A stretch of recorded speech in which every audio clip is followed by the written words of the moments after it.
العالمين إنك حميد مجيد. قال الله تبارك وتعالى في كلامه المجيد: أعوذ بالله من الشيطان الرجيم. وأتموا الحج والعمرة لله فإن أحصرتم فما استيسر من الهدي ولا تهلكوا رؤوسكم حتى يبلغ الهدي محله فمن كان منكم مريضا أو به أذى من رأسه ففدية من صيام أو صدقة أو نسك فإذا أمنتم فمن تمتع بالعمرة إلى الحج فما استيسر من الهدي فمن لم يجد فصيام 3 أيام في الحج و7 إذا رجعتم تلك 10 كاملة ذلك لمن لم يكن أهله حاضر المسجد الحرام واتقوا الله واعلموا أن الله شديد العقاب. قال المؤلف والمفسر رحمه الله تعالى: أدام النفع بعلومه وعلومكم في الدارين آمين، إلى أن قال: وقوله تبارك وتعالى: ولا تحلقوا رؤوسكم حتى يبلغ الهدي محله، معطوف على قوله واتموا الحج والعمرة لله، وليس معطوفا على قوله فإن أحصرتم فما استيسر من الهدي كما زعمه ابن جرير رحمه الله، لأن النبي صلى الله عليه وسلم وصحابه عام الحديبية لما حصرهم كفار قريش عن الدخول إلى الحرم حلقوا وذبحوا هديهم خارج الحرم، فأما في حال الأمن والوصول إلى الحرم فلا يجوز الحلق حتى يبلغ الهدي محله ويفرغ الناسك من أفعال الحج والعمرة إن كان قارنا أو من فعل أحدهما إن كان مفردا أو متمتعا، كما ثبت في الصحيحين عن حفصة أنها قالت: يا رسول الله ما شأن الناس حلوا من العمرة ولم تحل أنت من عمرتك؟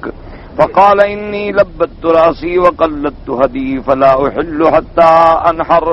اب مفسر رحمۃ اللہ علیہ فرماتے ہیں کہ ولا تحلقوا رؤوسکم حتی یبلغ الہدی محلہ، تو اس میں فرماتی ہیں کہ 2 قول ہیں. ایک تو ابن جریر رحمۃ اللہ علیہ نے فرمایا کہ اس کا عطف جو ہے فَإِنْ أُحْصِرْتُمْ فَمَا اسْتَيْسَرَ مِنَ الْهَدْيِ پر ہے. وہ فرماتی ہیں حالانکہ یہ بات جو ہے نہیں، بلکہ اس کا عطف جو ہے وہ أَتِمُّ الْحَجَّ وَالْعُمْرَةَ لِلَّهِ پر ہے. کہتے ہیں کہ جیسے ابن جریر رحمۃ اللہ علیہ نے یہ گمان فرما لیا کہ اس کا عطف جو ہے اسی پہ ہے، اور کوئی محرم اس وقت تک احرام نہیں کھول سکتا جب تک کہ اس کا جانور نہ بھیجے اور وہ حد حرم میں جا کے ذبح نہ ہو جائے. لیکن وہ کہتے ہیں کہ جی حضور صلی اللہ علیہ وسلم اور آپ کے صحابہ عام الحدیبیہ میں جب ان کو کفار قریش نے روک دیا ان الدخول الی الحرم کے حرم میں آپ نہیں جا سکتے ہیں، تو انہوں نے حلق کیا وذبحوا ہدیہم خارج الحرم، انہوں نے اپنے جانور جو تھے وہ حرم سے باہر ذبح کیے. ہاں البتہ کہتے ہیں کہ اگر مثلا امن ہے، یعنی کوئی دشمن روکنے والا نہیں ہے اور آپ حرم میں بھی پہنچ گئے ہیں، تو اب آپ احرام سے فارغ نہیں ہوں گے اگر آپ قارن ہیں یا آپ مفرد ہیں، صرف حج کا احرام باندھا ہوا ہے کہ جب تک کہ آپ قربانی سے فارغ نہ ہو جائیں. تو بہرحال مقصد یہ ہے، جیسے میں نے خلاصہ درس میں عرض کیا تھا کہ امام ابو حنیفہ رحمۃ اللہ علیہ کے قول کے نزدیک اگر ہم نے عمرے کا احرام باندھا اور ہمیں احرام باندھنے کے بعد نیت کر لینے کے بعد روک دیا گیا، تو اب امام ابو حنیفہ رحمۃ اللہ علیہ تو یہ فرماتی ہیں کہ آپ احرام میں رہیں اور اپنا جانور جو ہے وہ حرم میں ذبح کروائیں، یعنی کسی کو پیسے بھیج دیں، فون کر دیں، اطلاع کر دیں، یا کوئی ساتھی جا رہا ہے اس کو دے دیں، اور جب جانور وہاں ذبح ہو جائے، آپ کو اطلاع مل جائے، اس کے بعد آپ اپنے بال منڈوائیں اور احرام کھول دیں، اور اس کے بعد جب اللہ موقع دے امن ہو جائے تو عمرہ قضا کریں. یہ امام صاحب رحمۃ اللہ علیہ کا یہ مسئلہ. ہاں اس میں ایک گنجائش انہوں نے یہ بھی دی ہے کہ مثلا آپ نے ایک آدمی کو پیسے دیے، آپ روک دیے گئے، اب آپ کا اندازہ ہے کہ بھی یہ آج کی فلائٹ سے جا رہے ہیں تو یہ رات پہنچ جائیں گے، اور کل شام تک انشاءاللہ میرا بکری جو ہے وہاں ذبح کرا دیں گے، تو اس اندازے کے مطابق بھی آپ 2 دن 3 دن کا وقفہ رکھنے کے بعد آپ بال کٹوا کے احرام کھول سکتے ہیں بس۔ اچھا، باقی ائمہ رحمت اللہ علیہ فرماتے ہیں کہ بھائی اگر روک دیا جائے تو پھر جو ہے جہاں آپ روک دیے گئے وہیں آپ اپنا جانور ذبح کریں، ایک بکری ذبح کریں کم از کم، اور بال منڈوائیں، اس طرح پھروائیں یا قصر کروائیں اور احرام جو ہے وہ کھول۔ یہ پابندی نہیں ہے کہ بھئی تم ضروری جانور جو ہے حد حرم میں ذبح ہو۔ ان کا استدلال کس بات سے ہے کہ بھئی حضور پاک صلی اللہ علیہ وسلم جب حدیبیہ تشریف لائے تھے تو آپ جہاں بیٹھے ہوئے تھے وہیں آپ نے جانور ذبح فرما دیے، اور اس لیے بہرحال اگر کوئی جہاں بھی رک گیا تو وہیں جانور کو ذبح کر دے۔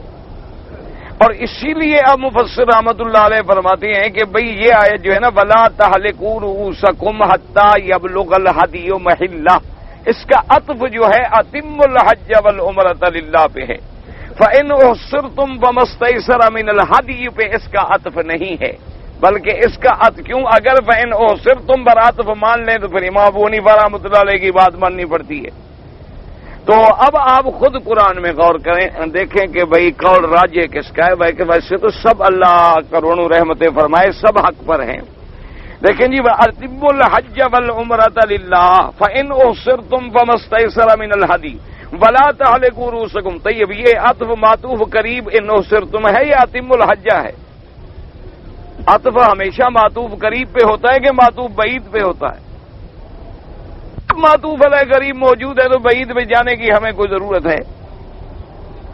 تو اس لیے امام ابو حنیفہ رحمۃ اللہ علیہ کا ایک تو ہے کہ قرآن پاک کے ظاہری الفاظ کے مطابق جو ہے ان کے قول کی زیادہ تائید ہوتی ہے کہ وَأَتِمُّ الْحَجَّ وَالْعُمْرَةَ لِلَّهِ، یہ بات ختم ہو گئی۔ اب دوسرا مسئلہ شروع ہوا، فَإِنْ أُحْصِرْتُمْ فَمَا اسْتَيْسَرَ مِنَ الْهَدْيِ، اگر روک دیے جاؤ تو بھئی قربانی کرو۔ وَلَا تَحْلِقُوا رُؤُوسَكُمْ، اور اپنے بال نہ منڈاؤ، حَتَّىٰ يَبْلُغَ الْهَدْيُ مَحِلَّهُ، تو اس کا تعلق میں أُحْصِرْتُم سے ہے، وَأَتِمُّ الْحَجَّ تو پہلے گزر گیا، وہ تو مسئلہ ہی پورا ہو گیا۔ اچھا، باقی رہا یہ استدلال کہ حضور پاک سرکار مدینہ نے صلی اللہ علیہ وسلم نے اپنے قربانی کے جانور جو ہیں وہ حد حرم سے باہر ذبح کیے ہیں، اس کی کوئی دلیل؟ بھئی حدیبیہ پر حضور پاک نے آ کے قیام کیا، پہلے تو جا کے وہ حدیبیہ دیکھو کہ وہ مقام ہے کہاں، وہاں بیعت الشجرہ ہوئی، جس درخت کے نیچے میرے پاک نبی نے 1400 صحابہ سے بیعت لی، اور جہاں اللہ کا قرآن اترا لقد رضی اللہ عن المؤمنین اذ یبایعونک تحت الشجرہ۔ اچھا، اس وقت کے اور موجودہ دور کے علامات کے باوجود بھی آج آپ جا کے دیکھیں کہ حد حرم کہاں بنتی ہے۔ تو جب حضور حرم کے اتنے قریب بیٹھے ہیں تو حرم کے باہر کیوں ذبح فرماتے؟ حرم میں ذبح کرنے سے ثواب بڑھ جاتا ہے، کم ہو جاتا ہے؟ آپ ایک قربانی، ایک بکری آپ خیرات کریں حرم میں، ایک بکری آپ خیرات کریں حرم سے باہر، ثواب کس میں زیادہ ہو جائے گا؟ ایک کھلی سی بات ہے، تو اللہ کے نبی اپنے ثواب میں کمی کیوں فرمائیں؟ وہ تو زیادہ سے زیادہ ثواب لینے والی ذات ہیں۔ اچھا، اگر مسئلہ ہی بیان فرمایا تو حکم دے دیتے کہ بھائی جہاں روک دو بس وہاں ذبح کر دو، اور اس کے علاوہ اور بھی کوئی دلیل ہوتی نا کہ بھی حضور صلی اللہ علیہ وسلم کو جو ایک دفعہ روکا گیا اس کے بعد بھی کسی کو واقعہ آیا، ہاں ایک بی بی کا واقعہ آیا تو وہ ابھی چلنے سے پہلے حضور نے فرمایا نیت کر لو، وہ تو قصہ ہی علیحدہ ہے کہ ذبح بنت الزبیر، ان نے کہا حضور انی ارید الحج و انی شاکیہ، میں حج کرنا چاہتی ہوں لیکن مجھے تکلیف بھی ہے، پتہ نہیں میں پہنچ پاؤں یا نہ پہنچ پاؤں، تو حضور نے فرمایا تم ابھی سے نیت کر لو کہ بھئی محلی حیث حبستنی، اللہ میاں بس میری حد پھر وہی ہوگی جہاں تو مجھے روک دے گا، تو وہ تو پہلے سے نیت ہو رہی ہے۔ اچھا، دوسری بات یہ ہے کہ اب یہ تو مسئلہ طے ہو گیا نا سب کے نزدیک کہ بھئی اگر امن ہے، مسئلہ کوئی رکاوٹ نہیں ہے، اور ہم نے احرام باندھا ہے قران کا، تو بکری کہاں ذبح کریں گے؟ حد حرم، ٹھیک۔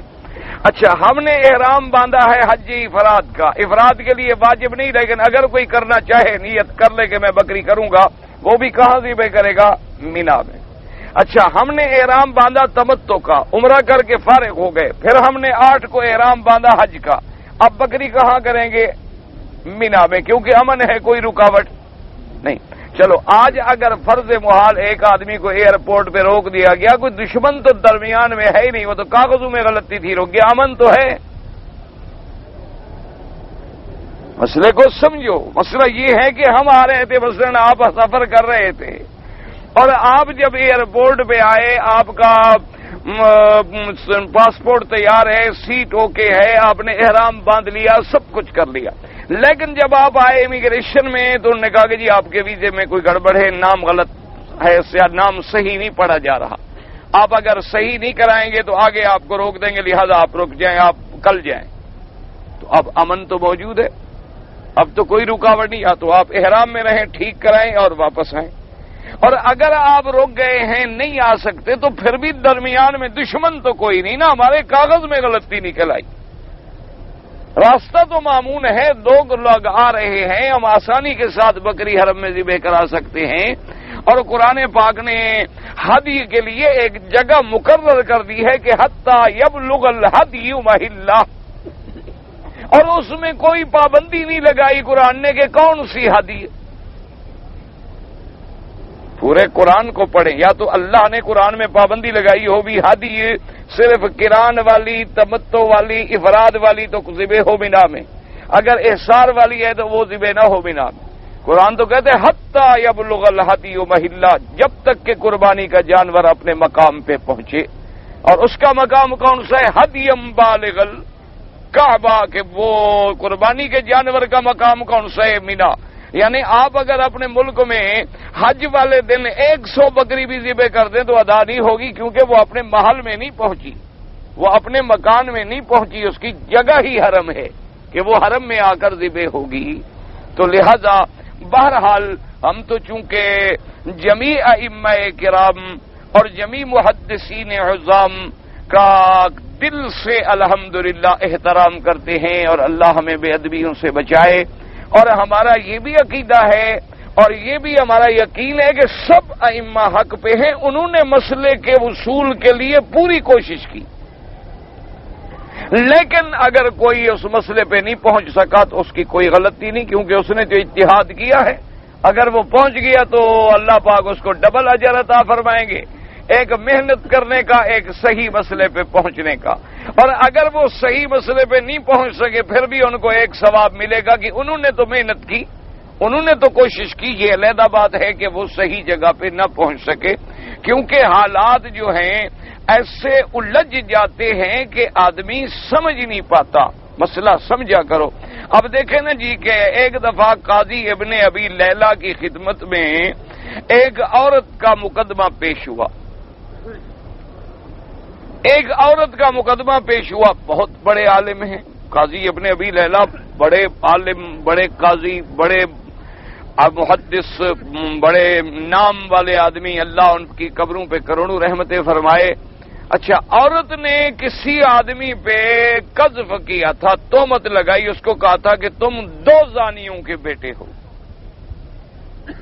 یہ تہمت لگا دی، اب ثبوت پیش نہ کر سکی، قاضی کے عدالت میں مسئلہ آ گیا، آیا تو حضرت قاضی صاحب نے حکم دیا کہ عورت کو حد مارو۔ حد قذف جو ہے، جھوٹ کسی کا، زنا کی ناجائز تہمت لگا دی جائے، اللہ نہ کرے، تو وہ ثابت نہ کر سکے تو سزا کیا ہے؟ 80 کوڑا۔ تو اب جناب قاضی صاحب نے حکم دیا کہ اس کو 2 حدیں مارو، یعنی 80 کے بجائے کتنی؟ 160 کوڑے مارو، کیونکہ اس نے 2 زانیوں کا بیٹا کہا ہے نا، ایک کا تو نہیں کہا، ایک اس کی، ایک اس کی۔ اور انہوں نے بی بی کو وہیں، یعنی عورت جو تھی، کھڑا کیا اور مسجد میں حکم دیا کہ حد مار دو، حد لگ گئی۔ اچھا، اس عورت کے بارے میں یہ بھی آیا تھا کہ بھئی یہ جو ہے کچھ ذہنی طور پر بھی اب نارمل ہے، یعنی سیٹ نہیں ہے۔ تو امام ابو حنیفہ رحمۃ اللہ علیہ کو پتہ چلا ان کو اطلاع ملی کہ قاضی صاحب نے یہ فیصلہ کیا. انہوں نے کہا کہ اللہ کے بندے، اللہ اس پہ رحمت کرے میرے بھائی پہ. کہنے لگے کہ اللہ میرے بھائی پہ رحمت کرے. کیا فیصلہ کیا خدا کے بندے نے؟ ایک ہی فیصلے میں 6 غلطیاں کر ڈالیں.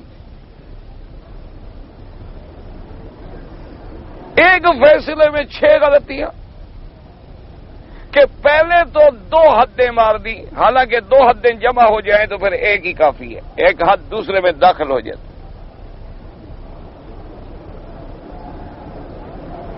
جیسے کہ آپ احرام میں ایک ہی غلطی 3 دفعہ کریں تب بھی جرمانہ 1 بکری ہی ہوگا.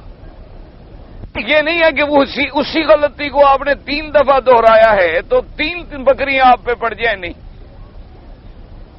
کیا جیسے ایک عورت پہ مثلا ایک حد آئی ہے جلد 100 کوڑے کی اور رجم کی بھی، نعوذ باللہ، یعنی اس نے اس وقت بھی زنا کیا، پھر اس نے شادی کے بعد بھی زنا کیا. تو اب جب رجم آ گئی تو کوڑے والے قصے ختم ہو گیا. وہ تو ویسے رجم میں مر جائے گی تو پہلے کوڑے مارنے کی کیا ضرورت ہے؟ تو حد میں انہوں نے کہا کہ 2 کے بجائے 1 حد مارتے. ایک غلطی تو یہ کر ڈالی. دوسرا انہوں نے کہا کہ بھئی انہوں نے جو حدیں دونوں ملا دی ہیں، اگر 2 حدیں مارنا بھی چاہتے تھے تو کٹھی نہیں ماری جا سکتی. ایک حد مارنے کے بعد اس کو چھوڑتے تاکہ اس کے زخم ٹھیک ہو جائیں، اس کی جان ٹھیک ہو جائے، وہ دوسری حد سہنے کے قابل ہو جائے، پھر دوسری حد مارتے. انہوں نے دونوں کٹھی مار دی. تیسرا انہوں نے فرمایا کہ کسی عورت کو کھڑے ہو کے حد نہیں ماری جا سکتی. عورت کے لیے حکم ہے کہ اگر عورت پہ حد آ جائے تو اس کو بٹھا کے ماری جائے یا اس سے کوئی گڑے میں کھڑا کر کے ماری جائے، تاکہ اگر کھڑا کریں گے عورت گر جائے اور ننگی ہو جائے. پھر اس کی عورت کو کھڑے ہو کر حد مارنے کا حکم ہی نہیں. تو نے کہا انہوں نے کھڑے ہو کے حد مار دی. تیسرا انہوں نے کہا مسجد میں حد ہوتی نہیں، اللہ کے بندے نے مسجد میں حد مار دی کہ بھی یہیں کھڑا کرو، بس مارو اس کو. تو انہوں نے کہا کہ اس عورت کے بارے میں جب یہ شبہ تھا کہ وہ مجنون ہے تو کیا تسلی کرائی کہ اس نے جب یہ تہمت لگائی تھی اس وقت جنون تھا یا نہیں تھا؟ اگر جنون کی حالت میں کسی نے کچھ کہا ہے تو مجنون پر تو حد ہوتی ہی نہیں. تو یہ جو باریکیاں ہیں یہ علم سے سمجھ آتی ہیں، یہ ہر کسی کو سمجھ نہیں آتی. تو جب ائمہ نے ان کی بات سنی تو انہوں نے کہا کہ رحم اللہ، بھئی اللہ پاک رحمت کرے. اتنی جلدی امام صاحب کا دماغ ان کی غلطیوں پہ چلا گیا کہ غلطیاں ہم بھی نکال لیتے، لیکن ہم بڑا غور کرتے، مطالعہ کرتے، پھر مراجعہ کرتے، کتابیں دیکھتے. لیکن انہوں نے بات سنی اور کہہ دیا کہ اس نے یہ غلطی کی، یہ غلطی کی، یہ غلطی. اتنی بداحت کے ساتھ جس کا علم تیزی کے ساتھ پہنچا، انہوں نے کہا یہ بس ان کا ہی کمال ہے کہ بس بات سنی اور فوراً دماغ نے کام کیا. مسائل میں تو آدمی الجھ جاتا ہے. حضرت علی رضی اللہ تعالیٰ عنہ، سیدنا علی رضی اللہ تعالیٰ عنہ، جن کی یعنی بہت بڑی، آپ جناب تشریف لے گئے یمن میں. اب والی بنا کے میرے مدنی سرکار نے انہیں یمن میں بھیجا. وہاں جانے کے بعد واقعہ یہ پیش آیا کہ کچھ لوگوں نے شیر کا شکار کرنے کے لیے ایک گڑھا بنایا. شیر کا شکار کرتے ہیں نا جی، تو ایسا کرتے ہیں کہ راستے میں ایک گڑھا بنا کے اوپر اس کے چھڑیاں وڑیاں پتے شتے ڈال دیتے ہیں اور ہر طرف سے ہانکا لگاتے ہیں جنگل میں کہ شیر بھاگے. اب بھاگے جب وہاں آئے گا تو گرے گا، اندر چلا جائے گا، نیچے کنواں ہے، پھر اب وہ نکل نہیں سکتا تو پھر اوپر رسے وسے ڈال کے باندھ لیتے ہیں. تو انہوں نے جناب ایسا کیا کہ ایک کنواں خریدا، کنواں کھودا اور اس کے اوپر چھڑیاں بڑیاں ڈال دیں اور ہر طرف سے ہانکا لگایا. شیر دوڑا دوڑا تو گر گیا تو اب تو وہ پھنس گیا نا جی، آ گیا کنویں میں. اب سارے خوش ہو گئے بھی ہم نے شیر کو پکڑ لیا. آئے تماشا دیکھنے لگے، بھئی دیکھو دیکھو بھی شیر اندر پڑا ہے، شیر اندر پڑا ہے. تماشا دیکھتے ہوئے ایک آدمی کو جو دھکا لگا وہ اندر. اچھا، جس کو دھکا لگا اس نے ایک اور کو پکڑ لیا، اس کو جو پکڑا وہ بھی اس کے ساتھ، اس نے ایک تیسرے کو پکڑ لیا وہ بھی اس کے ساتھ، اس نے ایک چوتھے کو پکڑا وہ بھی اس کے ساتھ. 4 آدمی اندر گئے، شیر سب کو مار ڈالا. اب فیصلہ کریں کہ کیسے دیت تقسیم ہوگی. جناب حضرت علی رضی اللہ تعالیٰ عنہ جب پہنچے تو وہاں تو لوگوں نے تلواریں نکال لی. وہ کہیں اس نے ہمارے بندے کو دھکا دیا, وہ کہے بھائی میں نے کیسے دھکا دیا, رش ہو گیا تھا. انہوں نے کہا جی اس نے بھی تو ہمارا بندہ پکڑ لیا. اس نے کہا اس نے ہمارا بندہ پکڑ لیا. تلواریں نکل آئیں. حضرت علی رضی اللہ تعالیٰ عنہ پہنچے. انہوں نے کہا ٹھہرو مسلمانوں, خدا کا خوف کرو, سب کلمہ پڑھنے والے ہو, کیا بات ہے کہ تلواریں نکال لی ہیں, مسئلہ کیا؟ انہوں نے کہا جی مسئلہ کیا, ہمارے 4 آدمی مر گئے. تو انہوں نے کہا کہ 4 آدمی تو مر گئے قدرت سے, اب تم باقی 100-200 کو خود قتل کرنا چاہتے ہو. جب تمہاری تلواریں چل پڑیں گی تو تلواریں گنیں گی, پھر لڑائی ہو گئی تو ہو گئی. تو 4 تو مر گئے اتفاق سے, ان 4 کا فیصلہ کرو اللہ کے بندے. اس کا فیصلہ یہ تو نہیں کہ 200 بندہ اور مار ڈالو. انہوں نے کہا بھی حضرت علی کی بات تو ٹھیک ہے. انہوں نے کہا حضرت پھر آپ ہی ہمارا فیصلہ فرمائیں, آپ کو حضور پاک نے بھیجا ہے ہمارا والی بنا کے. انہوں نے کہا دیکھو میں فیصلہ کرتا ہوں, اگر تو وہ فیصلہ تم سب اس پہ راضی ہو جاؤ تو پھر تو ہے ٹھیک بات. اگر تمہیں جھگڑا رہے یا دل مطمئن نہ ہو تو پھر اس قضیے کو لے جاؤ میرے مدنی محمد پاک سے, پھر جو حضور فیصلہ فرمائیں گے وہی فیصلہ ہو. انہوں نے کہا جی ٹھیک ہے. حضرت علی رضی اللہ تعالیٰ انہوں نے فیصلہ کیا. انہوں نے فرمایا دیکھو جو پہلا آدمی تھا نا اس کا تو ہے ربع الدیہ, 1/4 حصہ اس کی دیت ہے. مثلا 1,00,000 اگر دیت ہے تو اس کا تو ہے 25,000. اس کے بعد والا جو ہے اس کا ہے ثلث الدیہ, 1/3. تیسرے نمبر پر جو ہے اس کا 1/2 آدھی دیت. اور جو سب سے آخر میں چوتھے نمبر والا گرا ہے اس کی پوری دیت. انہوں نے کہا جی ٹھیک تو ہے, کچھ راضی ہو گئے اور کچھ راضی نہ ہوئے. حضرت علی رضی اللہ تعالیٰ نے فرمایا کہ ٹھیک ہے, چونکہ تم سب راضی نہیں ہو لہذا یہ مقدمہ جو ہے حضور کی خدمت میں لے جاؤ. حضور کی خدمت میں حاضر ہوئے مدینہ منورہ. انہوں نے کہا حضور ایسے ہم نے کنواں کھودا, شیر گر گیا, ایسے ہوا, واقعہ پیش کیا, آپ مہربانی کر کے ہمارا فیصلہ فرمایا. آپ نے اقضیکم بکتاب اللہ, میں اللہ کے قرآن کے مطابق تمہارا فیصلہ کرتا ہوں. تو ایک آدمی بول پڑا, اس نے کہا حضور حضرت علی نے بھی فیصلہ کیا تھا. تو آپ نے فرمایا اچھا پہلے مجھے حضرت علی کا فیصلہ سناؤ, میں بعد میں فیصلہ کروں. انہوں نے حضرت علی رضی اللہ تعالیٰ عنہ کا فیصلہ سنا. آپ نے فرمایا قضاکم کما قضا علی, وہی فیصلہ ہے قرآن کا بھی جو حضرت علی نے فیصلہ کیا.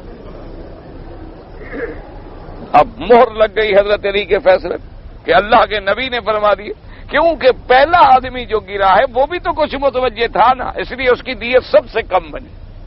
اس نے دوسرے کو پکڑا وہ چونکہ قریب تھا اس لیے اس کی ثلث بن گئی.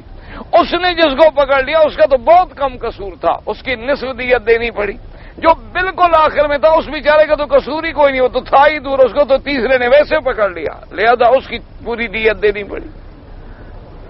تو جب قضا ہوتی ہے یا فیصلے ہوتے ہیں تو اس میں بے انتہا علمی باریکیاں ہوتی ہیں, اور اس کے اجزاء کو سمجھنا جو ہے وہ ہر کسی کا کام نہیں ہوتا. اس لیے بہرحال اللہ تبارک و تعالی جمیع ائمہ پہ کروڑوں رحمتیں نازل فرمائے, جمیع محدثین پہ کروڑوں رحمتیں فرمائے. لیکن جی محدثین نے زندگیاں اپنی وقف کر ڈالی کہ ایک ایک حدیث رسول محمد مدنی کی ڈھونڈ ڈھونڈ کے ہمیں پہنچائی. اچھا ان سے بھی کوئی خطا ہو گئی, انسان تھے, تو آج ہم کہتے ہیں چھوڑو یار یہ کیا, اس نے تو ضعیف حدیثیں اکٹھی کر دی. تم نے تو کبھی ایک تاریخی قصہ بھی اکٹھا نہیں کیا. جس بیچارے نے پھر بھی حدیثیں اکٹھی کی ہیں اس کو کم از کم اتنا سختی سے جھٹک تو نہ دو, اتنا تو نہ کہہ دو. اور پھر صحیح اور ضعیف کے جو شرائط ہیں ائمہ کے نزدیک، ان سب پہ پہلے نظر رکھو کہ صحیح کا مقام کیا ہے، متواتر کا کیا ہے، مشہور کا کیا ہے، قطعی الدلالت کیا ہوتی ہے، مرسل کیا ہوتی ہے، غریب کیا ہوتی ہے، منقطع کیا ہوتی ہے، ضعیف کیا ہوتی ہے، پھر ضعف روایت میں ہے، ضعف درایت میں ہے، ضعف کس چیز میں ہے، پھر اس کے اور شاہد ہمیں مل رہے ہیں نہیں مل رہے ہیں، اور جس کو جس وجہ سے ہم نے ضعیف کہا ہے کہ اس میں فلاں راوی ضعیف ہے، پتہ نہیں اس کے دوسرے محدثین نے توثیق کر دی ہو، کیونکہ بہت سارے راوی ایسے ہوتے ہیں کہ ایک محدث ان کے بارے میں کہتے ہیں کہ بھی ضعیف ہے، دوسرا کہتے نہیں ثقہ۔ اس لیے ہمیشہ یاد رکھیں کہ مربع کبھی مربی کے بغیر نہیں بنتا، علم کبھی استاذ کے بغیر حاصل نہیں ہو سکتا، اور مسئلہ کبھی امام کے بغیر سمجھ ہی نہیں آ سکتا، چاہے جو مرضی ہے کر۔ اسی لیے اللہ نے ہمیں پابند کر دیا ہے کہ فاسألوا اہل الذکر ان کنتم لا تعلمون، کہ تم ان لوگوں سے پوچھو جو علم والے ہیں، جن کو ہم نے علم دیا ہے۔ اسی لیے بیان میرے مدنی کے لاکھوں صحابہ ہیں، اور اللہ تمام صحابہ پہ کروڑوں رحمتیں نازل فرمائے، موضوع کروڑوں رحمتیں نازل فرمائے، کروڑوں، لیکن ان میں فتویٰ دینے والے صحابہ کتنا تھے؟ 6 صاحب بس، باقی سب ان سے مسئلہ پوچھ لیتے تھے، ختم۔ اتنے بڑے صحابہ، 2.5 لاکھ صحابہ، 1,24,000 تو حج والے دن حضور کے ساتھ ہے، حجۃ الوداع میں 1,24,000 کا مجمع ہے، تو سارے تو نہیں آ گئے تھے نا، کئی لوگ ہیں جو نہیں آئے، کئی لوگ بالکل غریب ہیں، سفر کے قابل ہی نہیں تھے، حج تو تھا ہی ان پر، جن کے پاس طاقت تھی، جن کے پاس طاقت نہیں تھی ان پر تو حج فرض ہی نہیں تھا، وہ کیوں آتے؟ تو اس لیے ہمیشہ یاد رکھا کریں، اللہ پاک سے دعا کیا کریں، اللہ ہمیں سب کا ادب نصیب کرے، سب کا احترام نصیب کرے، اللہ تبارک و تعالی سب پہ کروڑوں رحمتیں نازل فرمائے۔ اب چونکہ مفسر رحمت اللہ علیہ کا میلان امام شافعی رحمت اللہ علیہ کی طرف، انہوں نے ٹھیک بات کی، اللہ ان کی قبر پہ رحمت فرمائے۔ اب جناب فرماتی ہیں کہ بی بی حفصہ رضی اللہ تعالیٰ عنہ فرماتی ہیں، میں نے حضور پاک سے پوچھا کہ ما شأن الناس حلوا من العمرۃ، میں نے پوچھا کہ حضور کیا وجہ ہے کہ لوگ جتنے آپ کے ساتھ آئے ہیں وہ تو عمرہ کر کے احرام کھول چکے ہیں، لیکن آپ نے عمرہ بھی کر لیا، طواف بھی کر لیا، صفا مروہ بھی دوڑ لی، لیکن آپ نے احرام نہیں کھولا۔ تو حضور پاک نے فرمایا کہ میں نے اپنے بالوں کو یعنی کنگھی دے کے جما لیا تھا، اور میں نے قربانی کا جانور بھی ساتھ لے لیا، میں نے تو قران کی نیت کی تھی، عمرے کی بھی اور حج دونوں کی، میں جب تک حج پورا نہ کروں اس وقت تک میں حلال نہیں ہوں گا۔ تو حضور صلی اللہ علیہ وسلم نے اس وقت تک حلال نہ ہوئے جب تک جا کے آپ نے قربانی کا جانور ذبح نہیں کیا۔ اب جناب تیسرا مسئلہ بیان فرماتے ہیں، قولہ تبارک و تعالی فمن کان منکم مریضا او به اذى من راسه ففدیۃ من صیام او صدقۃ او نسک۔ قال البخاری رحمہ اللہ حدثنا آدم قال حدثنا شعبۃ بن عبد الرحمن بن الاصبحانی سمعت عبد الله بن معقل قال قعدت الى كعب بن عجرة في هذا المسجد يعني مسجد الكوفة فسألته عن فدية من صيام فقال حملت إلى النبي صلى الله عليه وسلم القمل يتناثر على وجهي فقال ما كنت أرى أن الجهد بلغ بك هذا أما تجد شاة قلت لا قال صم 3 أيام أو أطعم 6 مساكين لكل مسكين نصف صاع من طعام واحلق رأسك فنزلت في خاصة وهي لكم عامة۔ اب جناب فرماتی ہیں اللہ نے مسئلہ بیان کیا قرآن مقدس میں اپنے بندوں کو رعایت کی کہ اگر کوئی مریض ہے حالت احرام میں یا اس کے سر میں تکلیف ہے یعنی جوئیں منہ پڑ گئی بالوں میں تکلیف پڑ رہی ہے تو اب وہ کیا کرے؟ تو حکم یہ ہے کہ وہ سر منڈا دے تکلیف کی وجہ سے، کیونکہ اس زمانے میں یاد رکھو احرام بڑے لمبے ہوتے تھے، مہینے مہینے گزر جاتے تھے، احرام میں لوگ پیدل آتے تھے، گھوڑوں پہ آتے تھے، اونٹوں پہ آتے تھے، سفر ہوتے تھے نا، آج کل کی طرح تو نہیں جو 1 گھنٹے کے بعد تو مکے پہنچ جائیں گے، 1 گھنٹے میں عمرہ ختم کر کے سر منڈا لیں گے، 2 گھنٹے کی تو ساری بات ہے۔ اب تو مسئلہ وہ نہیں ہے، اب تو حالات ہی تبدیل ہو گئے۔ مسئلہ یہ نکل آیا کہ آپ بحری جہاز میں آ رہے ہیں، حالت احرام میں ہیں، اور جہاز بھول گیا، جہاز خراب ہو گیا، آپ کہیں پھنس گئے ہوئے ہیں، اب آپ کے سر میں تکلیف ہے، کیا کریں؟ شریعت نے اجازت دے دی کہ بال منڈا دو، ایک بکری ذبح کر دو۔ اگر بکری نہیں ہے تو 3 روزے رکھ لو، اگر 3 روزے نہیں ہیں تو پھر 6 مسکینوں کو فدیہ دے دو، جتنا صدقہ فطر کا دیتے ہو، تو اس کے بعد تمہارے اوپر کوئی جرمانہ نہیں ہوگا۔ اسی پر امام بخاری رحمت اللہ علیہ نے یہ حدیث مبارک نقل فرمائی ہے، کہتے ہیں عبداللہ ابن ماکر رضی اللہ تعالیٰ عنہ کہ میں ایک دن بیٹھا ہوا تھا، حضرت کعب ابن عجرہ صحابی ہیں مسجد میں، کہا مسجد کوفہ میں، کہتے ہیں میں نے ان سے پوچھا ان فدیۃ من صیام، کہ وہی قرآن پاک نے تو یہ فرمایا ہے نا کہ من صیام، اب یہ تو پتہ نہیں نا کتنے روزے رکھے، قرآن نے اتنی فرما دیا فمن کان منکم مریضا او به اذى من راسه ففدیۃ من صیام او صدقۃ او نسک، کہ روزے رکھے یا صدقہ دے یا بکری یا قربانی کرے۔ اب نہ تو پتہ قربانی میں ہے کہ گائے کی کرے کہ اونٹ کی کرے کہ بکری کی کرے، اور نہ روزوں کو پتہ ہے 1 رکھے 2 رکھے 3 رکھے 10 رکھے، اور نہ صدقے کا پتہ ہے کہ صدقہ کتنا کرے، 1 ریال کرے یا 10 ریال۔ تو انہوں نے کہا کہ میں نے کعب ابن عجرہ سے پوچھا، انہوں نے کہا میں نے وقال حملت الى النبی صلی اللہ علیہ وسلم، انہوں نے کہا مجھے حضور کی خدمت میں اٹھا کے لے گئے، مجھے تکلیف تھی، القمل یتناثر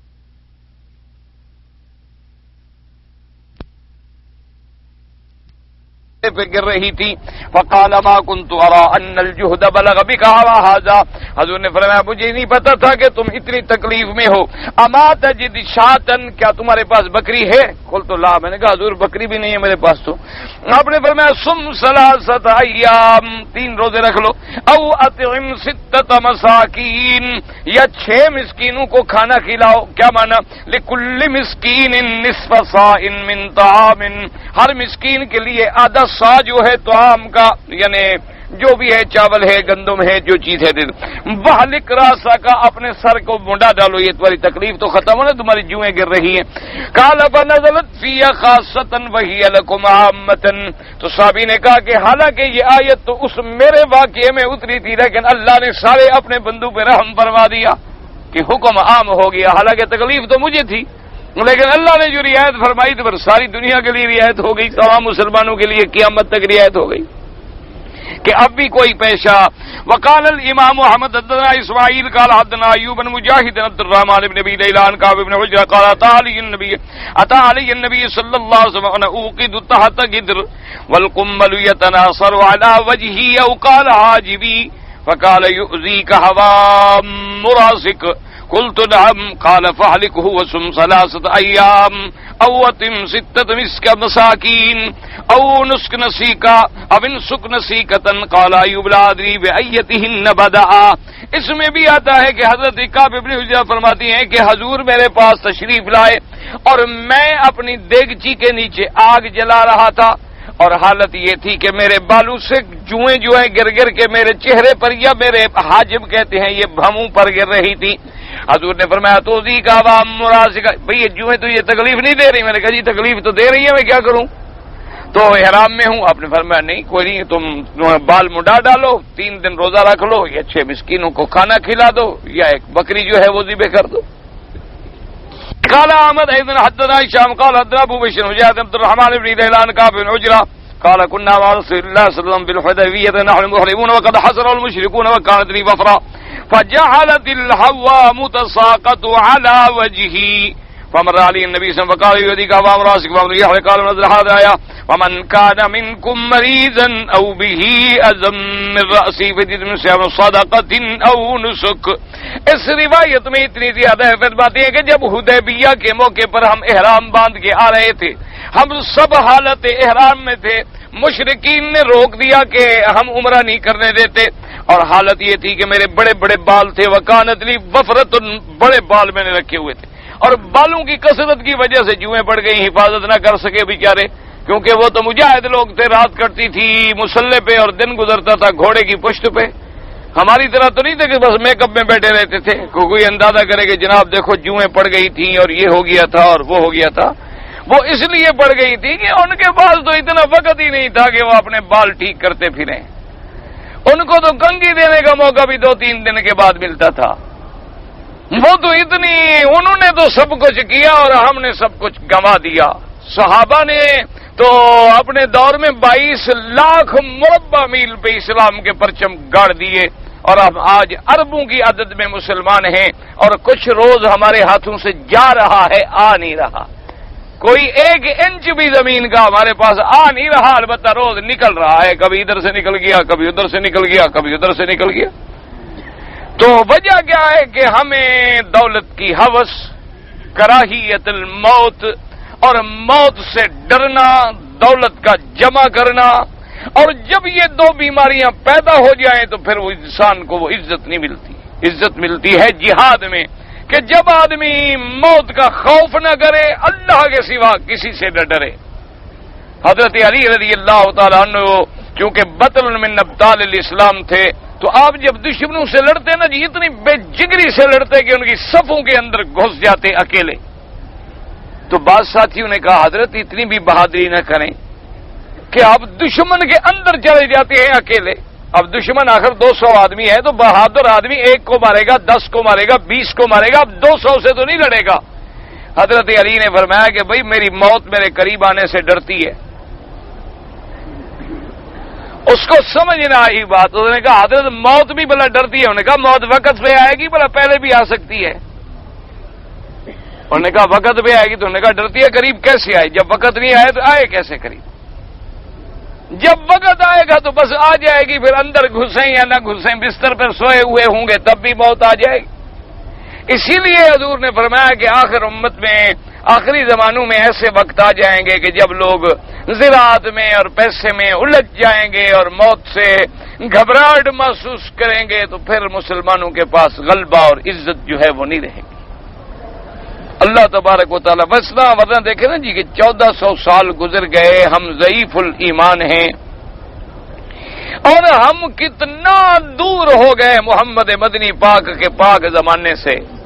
1400 سال دور ہو گئے ہم سرکار سے. لیکن اس کے باوجود آپ دیکھیں کہ ہمارے پٹھان بھائیوں میں بڑی بڑی غلطیاں بھی. اللہ کے بندے ہیروئن بھی بیچ دیتے ہیں، اللہ ان کو ہدایت دے. اچھا، اور بھی پیسے کے معاملے میں پٹھان بڑا کمزور ہوتا ہے. اللہ تبارک و تعالی رحمت فرمائے، پٹھان کے لیے پیسہ بہت بڑی کمزوری ہے. اچھا، لیکن اس کے باوجود اس کے اندر ایک ایمان کی چنگاری ہے کہ وہ قرآن کے سوا، اسلام کے سوا کسی چیز کو دل سے محبوب نہیں رکھتا. مجبوری میں گزارا کر لے، علیحدہ بات ہے، لیکن اگر تھوڑی سی ہوا دے دو تو بس بھڑک جاتی. اب جناب جب اس نے مقابلہ کیا ایمان سے، کہو کوئی دنیا میں یہ بڑے سے بڑے جو تمہارے ترقی یافتہ ملک ہیں کافروں کے، جو ہر وقت دوربین نہیں بلکہ پتہ نہیں کئی ہزار کروڑ طاقت کے شیشے لگا کے محدب بیٹھے ہیں مسلمانوں کو دیکھنے والے، ان کو کبھی یہ توقع تھی کہ یہ داڑھی والے سرخ ریچھ کو مار کے بھگا دیں گے؟ کبھی کسی نے سوچا تھا کہ یہ داڑھیوں والے، بے مسجدوں میں نماز پڑھنے والے اور جناب یہ نسوار کھانے والے پٹھان سیدھے سادے لوگ یہ لڑیں گے اور ایک طاقتور نہیں بلکہ اس سے نعوذ باللہ جس کو دنیا میں اپنی سلطنت پہ، قوت پہ، فوج پہ، طاقت پہ، اسلحے پہ، جن کے بعد 32,000 سے زیادہ تو صرف ایٹم بم ہے، اس ملک سے ٹکر لے لی. اور پھر دیکھ لیا آپ نے نتیجہ کہ صرف ان کو نہیں مارا بلکہ برلن تک کی دیواریں ٹوٹ گئیں. لوگ جاگ گئے نا کہ یہ داڑھی والے لڑ سکتے ہیں تو ہمیں کیا ہو گیا. دیکھا نہیں تھا کشمیری سوئے پڑے تھے بیچارے، ان کو بھی کرنٹ لگا کہ یار یہ کیا بات ہے، وہ لڑ سکتے ہیں تو ہمیں کیا ہو گیا. تو وجہ کیا ہے کہ جب تم تھوڑا سا جہاد کا جذبہ بڑھاؤ گے نا جی، تم 1 قدم آؤ گے تو اللہ کی رحمت 10 قدم پڑے. ان تنصر اللہ ینصرکم ویثبت اقدامکم. اللہ نے فرمایا تم میری مدد کرو گے، یعنی میرے دین کی مدد کرو گے تو پھر میں تمہاری مدد کروں. اور جن کی مدد پہ اللہ آ جائے پھر دشمن کیا کر سکتا ہے؟ وہ تو اتنی بڑی طاقت ہے نا، اتنی بڑی طاقت ہے کہ بڑے سے بڑے منکر، بڑے سے بڑے دہریے، بڑے سے بڑے منکرین کو بھی ماننا پڑتا ہے کہ خدا ہے۔ ایسے بڑا منکر جو ہے نا جی، یہ بڑے بڑے جو دہریے ہیں نا، ان کے منہ سے بھی نکل جاتا ہے کہ خدا آپ کی مدد کرے، مجبور ہو جاتے ہیں بیچارے۔ تو اس لیے اصل وجہ یہی ہے۔ تو اس وجہ سے صحابہ کو یہ تکلیفیں ہو جاتی تھیں کہ بالوں سے کمل گر رہی ہے، تو آپ نے فرمایا اللہ کے بندے تم یہ منڈا ڈالو اور اس کے بعد اس طرح کر لو۔ كذا رواه عثمان عن شعبة بن أبي بشر وهو جعفر بن ياسر به عن شعبة الحكم عبد الرحمن بن أبي ليلى به عن شعبة عن داود بن الشعبي عن كعب بن جدنا وهو رواه الإمام مالك عن حميد بن قيس عن مجاهد عبد الرحمن بن ليلى عن كعب بن جدنا نحوه. وقال سعد بن إسحاق بن كعب بن جنبان بن سعد حسن البصري أنه سمع كعب بن عجرة رضي الله عنه يقول فذبحت الشاة، کہتے ہیں پھر میں نے بکری ذبح کی، اللہ نے دے دی۔ ورواه ابن مردوي روایت من حدیث عمر بن قیس وهو ضعيف عن باز قال قال رسول الله نسك الشاة والصيام 3 أيام وطعام رقم 6 من قال، یعنی نسک سے مراد بکری ہے اور روزوں سے مراد 3 روزے ہیں، اور طعام سے مراد یہ ہے کہ 6 مسکینوں کو کھلائے۔ ان میں تقسیم وقدر روان علی محمد بن کعب القمد ابراہیم جابر اصلی وربی بن اسقال بن ابي حاتم اخبرنا يونس بن عبد الله قال اخبرنا عبد الله بن وهب ان مالك بن انس حدثه عن عبد الكريم بن مالك الجدري عن مجاهد بن درمان بن ابي ليلى عن كعب بن كان مع رسول الله وضعه القمل في راسه فامره رسول الله صلى الله عليه وسلم ان يحلق راسه وقال صم 3 أيام وادر 6 مساكين مدين لكل انسان، 2 مد ہر انسان کے لیے، او ان ابن سکشات ای ذالک فعلت اجزاء عنک، ان 3 میں تم نے روزے رکھے یا بکری دی یا 6 مسکینوں کو کھانا کھلایا، بس کافی ہے۔ وقد روى ليس بن سعد جاء بعد قال فدية من صيام او صدقة او نسك قال اذا كان او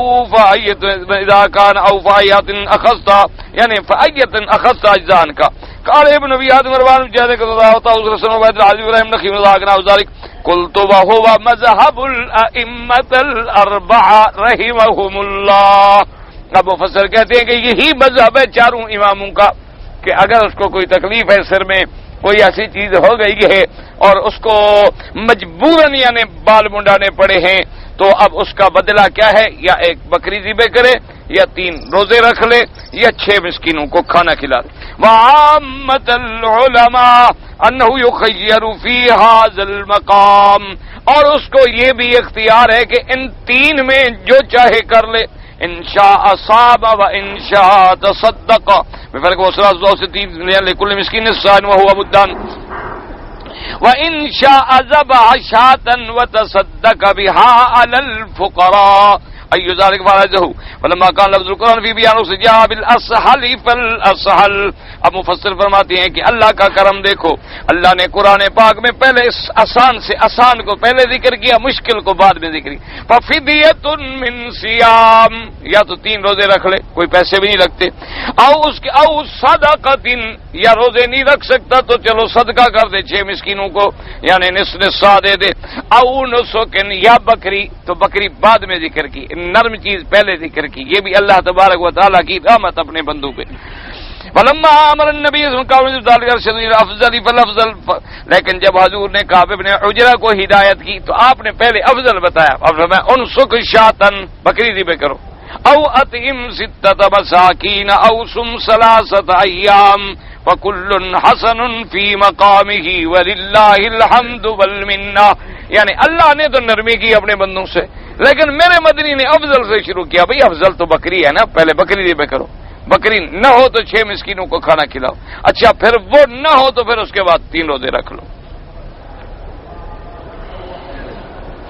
کہتا ہے جی کہ جنت البقیع میں ہزاروں لوگ جو ہیں دفن ہوتے ہیں، تو نئے لوگوں کو دفن کرنے کے لیے جگہ جو ہے وہ کس طرح حاصل کی جاتی ہے؟ انشاءاللہ جب ہم مریں گے دعا کرو کہ اللہ ہمیں جنت البقیع نصیب کر دے، پھر ہمیں پتہ لگ جائے گا کہ ہمیں جگہ ملتی ہے کہ نہیں ملتی۔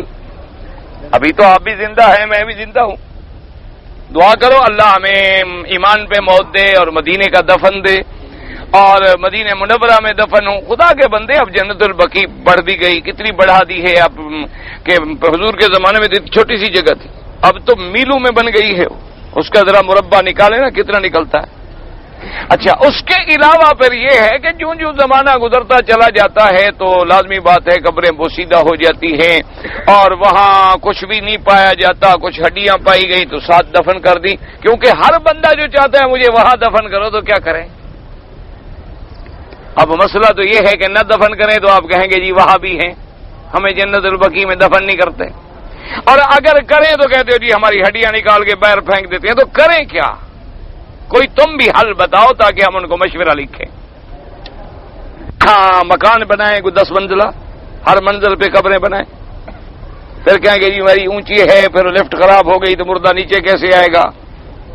تو اب اس کا کیا حل ہے؟ آپ کوئی حل بھی تجویز کریں نا، ایک ہے اعتراض کر دینا۔ ہر بندہ چاہتا ہے کہ جی مجھے اسی قبرستان میں دفن کرو، ورنہ اصولی بات ہے سارا مدینہ ہے، جہاں مرضی آئے دفن کر دو، یا جہاں اور قبرستان بنا لیں، کوئی فرق نہیں پڑتا، مدینہ مدینہ ہے۔ حضور نے فرمایا ما بین لابتیہا، دونوں پہاڑوں جو ہیں ہرا شرقیہ جو ہیں جبال، وہ ان کے درمیان یہ حرم ہے، بس جہاں اللہ نصیب کر دے۔ لیکن ہم بھی تو ضد کرتے ہیں نا کہ جی نہیں ہمیں وہی دفن کرو، تو ہم جب ضد کرتے ہیں تو پھر حل یہی ہے کہ 5-10 سال کے بعد پہلا صفائی کر کے نئے ڈال دو، 10-12 سال میں وہ گل جائیں گے، ان کو نکال کے پھر اور ڈال دو، اور تو کوئی حل ہے نہیں۔ اگر تمہارے پاس حل ہے مجھے دے دو، میں لکھ کے بھیج دوں گا۔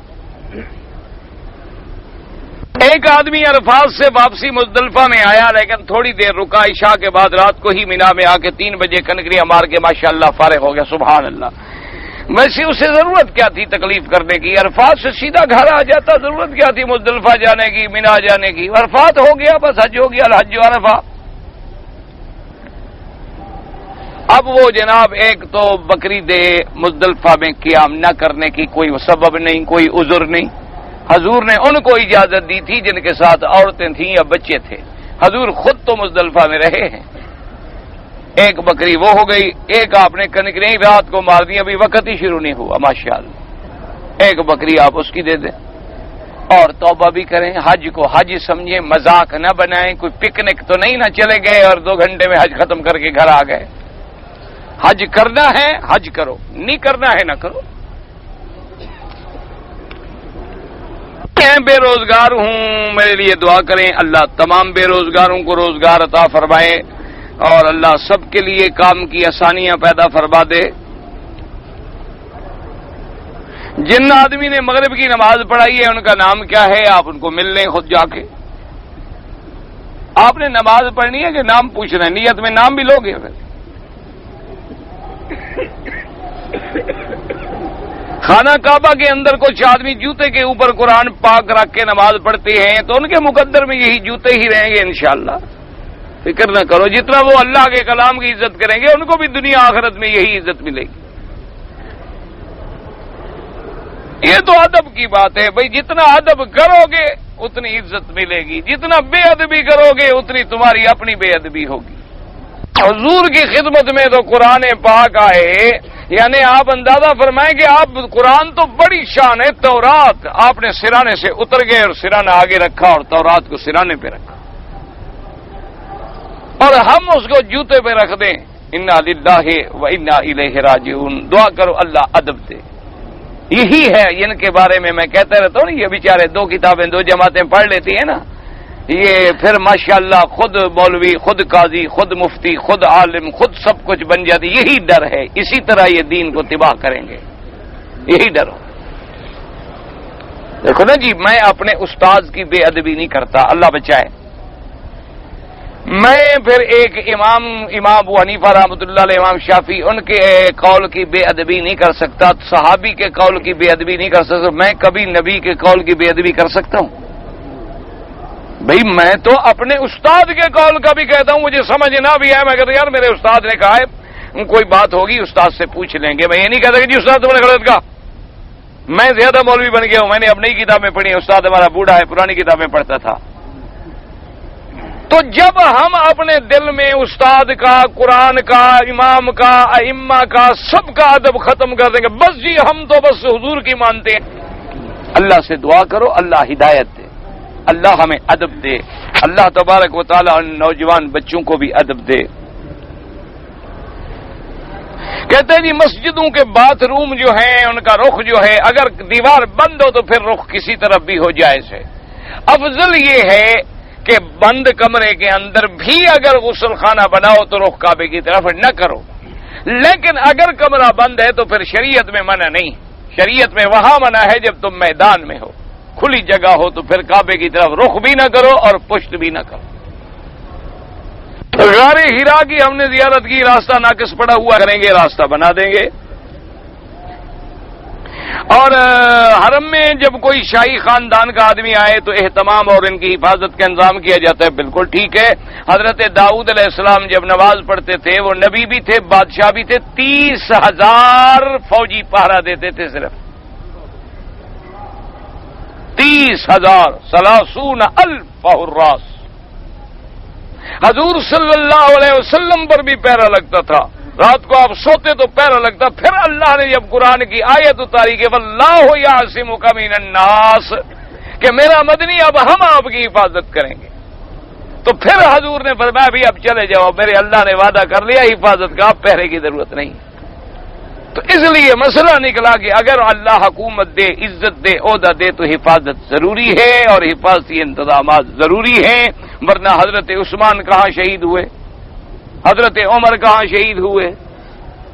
مسجد میں ممبر میں نماز پڑھاتے ہوئے رضی اللہ تعالی۔ ہم لوگ صرف اعتراض جانتے ہیں، مشکل ہی ہے بس یہ اعتراض۔ اگر خود حاکم بن جائیں تو کہیں گے ہماری حفاظت کے لیے تھوڑے آدمی ہیں اور زیادہ گاڑیاں ہونی چاہیے۔ اگر یہ خود بن جائے نا حاکم، ان کو کوئی عہدہ مل جائے غلطی سے، تو اپنی سیکورٹی کے لیے یہ کہیں گے کہ نہیں جناب یہ تو معمولی سے اور زیادہ ہونا چاہیے۔ اگر دوسرے کے لیے جی اللہ کے حرم میں، ہاں جی اللہ کے حرم میں اللہ کا حکم ہے کہ اسباب پہ عمل کرو۔ فرض اور نفلی حج کے ارکان میں کوئی فرق نہیں، بس نیت ہے، فرض ایک دفعہ زندگی، حج اسی طرح ادا کرنا ہوگا، سارے احکام اسی طرح۔ جمعرات میرے پر بہت اچھا، میں نے کہا جمعرات اصل میں بہت سارا قرضہ ہے، بہت سارا قرضہ ہے، قرضہ بھی کاف دوسرے کے ساتھ، قرضہ دو نقطے والے کے ساتھ، یہ بنگالی عبارت ہے نا، یہ بنگالی اردو ہے، ہم تو سمجھتے ہیں۔ اچھا بہرحال اللہ آپ کا قرضہ معاف کرے اور استغفار زیادہ پڑھا کرو، انشاءاللہ قرضہ اتر جائے گا۔ اپنے ساتھ حاجی لکھنا درست ہے، اور جو کوئی نہ لکھے تو پھر یہی کرنا پڑے گا۔ دیکھو جی اور جو لوگ حاجی نہ کہیں پھر کیا کریں؟ میرے خیال میں بورڈ لگواؤ گھر کے باہر، حاجی ہاؤس، ایک بورڈ ہو باہر اور ایک بیج ہو یہاں حاجی۔ یہ بندے کیوں اپنے آپ کو لکھو؟ اللہ تبارک و تعالیٰ نے عزت دینی ہے تو لوگ خود کہیں گے لکھیں نہ لکھیں، اور اگر اللہ نے عزت نہیں دینی نا، لاکھ بورڈ لگوا لو کوئی پوچھے گا بھی نہیں۔ اگر جمعہ کے دن ہم 12 بجے حرم میں داخل ہوں، ہاں 12 بجے، جب یہاں 12 بجتے ہیں آپ کے ملک میں 2 ہو جاتے ہیں، وہ زوال ہو جاتا ہے، آپ اس وقت بھی 2 رکعت پڑھ سکتے ہیں۔ ٹوکن جو ملتا ہے قربانی کا وہ بھی ٹھیک ہے۔ جب یہ حج کے مسئلے آئیں گے نا، حج قریب آئے گا انشاءاللہ، میں اپنے والدین کے ساتھ حج کروں گا، کیا میں میری نانی کا پتنی کے حج بدل؟ ہاں کر سکتے ہو، جب حج قریب ہے مسئلہ پوچھنا۔ اگر اپنی بڑی پتنی کیا کو بی بی بنا کے عمرے پر لایا تو بس اللہ معاف کرے، جھوٹ بولا اس نے، بس جھوٹ بولنے کی، خدا آئندہ ایسی حرکت نہ کیا کرو۔ اگر عمرے پر آتا جدہ سے واپس کر دیا گیا تو وہی ہے، دم ذبح کرے پھر احرام کھولے اور جب اللہ موقع دے عمرہ قضا کرے۔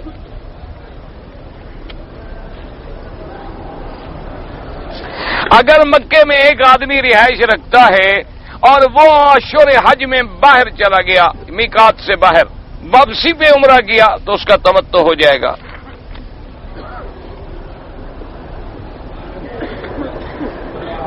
میرے ایک بھائی ایک بہن ہے، ہمارا والد کی کوئی جائیداد نہیں تھا، نہ زمین نہ پیسہ، میں نے مزدوری کیا، زمین خریدا، میری بہن کہتی ہے کہ میرا حصہ دو، اس کا کوئی حصہ نہیں، اس کا حصہ باپ کی جائیداد میں ہے، بھائی کی جائیداد میں تھوڑا ہے۔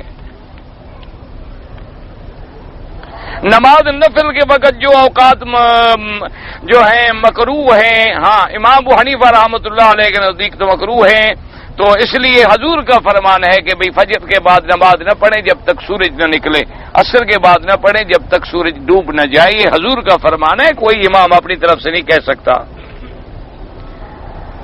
اللہ تبارک و تعالیٰ نے آدم علیہ السلام کو اعلیٰ صورت ہی مانا، یعنی جو اس کی صورت اللہ کے علم میں مقدر تھی اسی کے مطابق بنا دیا. یہ نہیں کہ وہ خدا کی شکل میں ہے.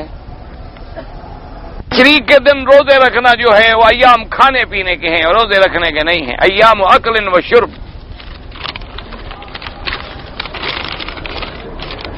اب یہ تو بھئی پورا خط ہے بھئی، یہ تو کسی بات میں دے رہی ہے، تو لمبا چوڑا فتویٰ ہے نا. الحمدللہ یا رحمنا یا ہدینا و یا ہدیکم اللہ.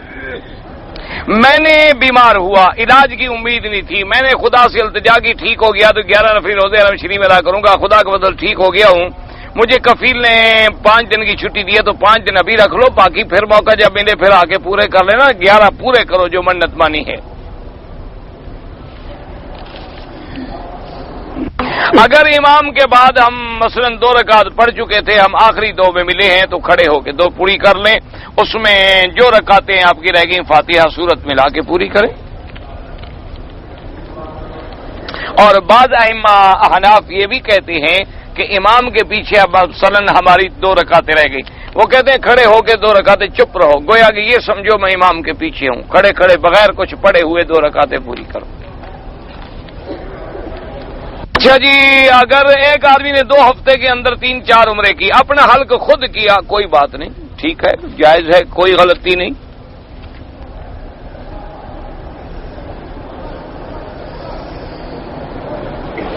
ایک دوست اپنی بہن کا لڑکا ہانگ کانگ لے گیا اور وہاں اس نے ایئرپورٹ پر قسم کھا کے کہا کہ یہ میرا لڑکا ہے، تب اجازت ملی اور اس کو کام مل گیا. ایسے کام میں ہم ماہر ہیں، فکر نہ کرو، یہ تو معمولی سی بات ہے. ہمارے لوگ تو ماشاءاللہ ربڑ کا کہیں تو لڑکا بنا دیں، لڑکے کو کہیں ربڑ بنا دیں. ہمارے لوگوں کا عقل ایسی تخریب کاری میں بہت تیز ہے، تعمیر میں بہت کم ہے. اللہ پاک سے دعا کرو ان کو اللہ اچھے کاموں کی توفیق دے. چلو بہن کا بیٹا بھی بیٹا ہوتا ہے بابا، اس کی نوکری بن گئی، کیوں بیچارے کو فتوے لگاتے ہو؟ گزر گیا غریب. بہن کا بیٹا بھی تو بیٹا ہے نا. بہرحال وہ زیادہ سے زیادہ 10 مسکینوں کو کھانا کھلا دے، کفارہ دے دے قسم کا کہ غلط قسم کھائی، نوکری تو مل گئی غریب کو، اچھا کیا اس نے. یہ دروغ مصلحت آمیز ہے، کسی کو فائدہ پہنچانے کے لیے تھا. جیسے فقہا نے لکھا ہے نا کہ بیوی کے ساتھ بھی آدمی جھوٹ بول سکتا ہے. تم بول سکتے ہو؟ یعنی مسئلہ ہے، مثلا بیوی نے کہا نا کہ بھی تم جا رہے ہو میرے لیے کوئی اچھا کپڑا سوٹ لے آنا، تو واپس گیا اور کہا کیا کروں، میں نے بڑا تلاش کیا، وہ ملا ہی نہیں آپ کا جو رنگ آپ نے کہا تھا نا. اور تو ملتے تھے لیکن وہ رنگ نہیں تھا. چلو پھر جاؤں گا لے آؤں گا. تو انہوں نے کہا یہ جھوٹ نہیں ہے. گھریلو زندگی کو ذرا سیٹ رکھنے کے لیے ایسی باتیں کی جا سکتی ہیں. جیسے جنگ میں آپ کا دشمن آپ سے لڑا، آپ کہتے پیچھے دوسرے کو دھوکہ دے کے ہی تو مارتا ہے آدمی. اسی سے لوگوں نے مسئلہ نکالا ہے نا، محبت اور جنگ میں سب کچھ جائز ہے. آپ نے سنا ہوگا نا ایک محاورہ کہ بھائی محبت اور جنگ میں سب جائز ہے. سب جائز والا تو جھوٹ ہے، لیکن بعض چیزیں ایسی ہیں جن کی گنجائش ہے. آج عصر کی نماز نہیں پڑھی، اللہ معاف کرے، بھائی توبہ کرو، قضا کرو جلدی سے. اگر تمہاری اتفاق سے ایک نماز چھوٹی ہے تو پھر تو عصر سے پہلے پڑھنا کل. اگر ہمیشہ چھوڑتے رہتے ہو توبہ بھی کرو اور جلدی سے قضا کر لو. بہرحال ایک اللہ سے معافی مانگو اور یاد رکھو نماز نہ چھوڑا کرو. دیکھو نماز ایک بڑی نعمت ہے. سارے انسان کے گناہ جو ہے نا اگر نماز پہ پکے رہو نا ایک دن مٹ جاتے ہیں. آدمی پٹڑی پہ آ جاتا اور نماز نہ پڑھے نا تو سمجھو بس گمراہ ہو گیا. اللہم صلی علی سیدنا محمد وعلی آل سیدنا محمد کما صلیت علی ابراہیم وعلی آل ابراہیم فی العالمین انک حمید مجید. یا اللہ تمام عالم اسلام کے مسلمانوں کو نمازی بنا. یا اللہ سب کو نماز پڑھنے کی توفیق عطا فرما. یا اللہ تمام مسجدوں کو آباد فرما. یا اللہ تمام دینی مدرسوں کو آباد فرما. یا اللہ دینی مدرسے اور مساجد کی جو مخالفت کریں ان کو ہدایت عطا فرما. یا اللہ بیماروں کو شفا عطا فرما. بے حیاؤں کو حیا عطا فرما. بے دینوں کو دین عطا فرما. بے اولادوں کو اولاد عطا فرما. جن کی اولاد ہے ان کو صالح بنا. قرض داروں کے قرض عطا فرما. جن کا رزق تنگ ہے ان کے رزق میں برکتیں عطا فرما. یا اللہ مجاہدین بورسنا اور ہرسک کی قدم قدم پہ نصرت فرما، مجاہدین کشمیر کی مدد فرما، یا اللہ کشمیر پہ کلمہ محمد مصطفیٰ کا پرچم بلند فرما، یا الہ العالمین مجاہدین افغانستان کو اتحاد عطا فرما، یا اللہ کراچی کے مسلمانوں پہ رحم فرما، یا اللہ مسلمانوں پہ رحم فرما، یا اللہ ان کی جان مال آبرو عزت کی حفاظت فرما، یا الہ العالمین ہم جیسے بھی ہیں گنہگار ہیں، تیرے بندے ہیں، اپنی رحمت کے فیصلے فرما، یا اللہ اپنا غضب رفع فرما، یا اللہ اپنا عذاب رفع فرما، یا الہ العالمین یا ارحم الراحمین جو لوگ دین کا کام کرتے ہیں جس جماعت میں بھی ہیں ان کی قدم قدم پہ نصرت اور حفاظت فرما۔ ربنا تقبل منا انك انت السميع العليم، ربنا آتنا في الدنيا حسنة وفي الآخرة حسنة وقنا عذاب النار، ربنا هب لنا من ازواجنا وذرياتنا قرة اعين واجعلنا للمتقين اماما۔ یا اللہ حرمین الشریفین کو قیامت تک ہر فتنے سے محفوظ فرما، یا اللہ حرمین الشریفین کی عزت قیامت تک دوبالا فرما، یا الہ العالمین یا ارحم الراحمین ہدایت کے فیصلے فرما، یا اللہ پوری دنیا میں ہدایت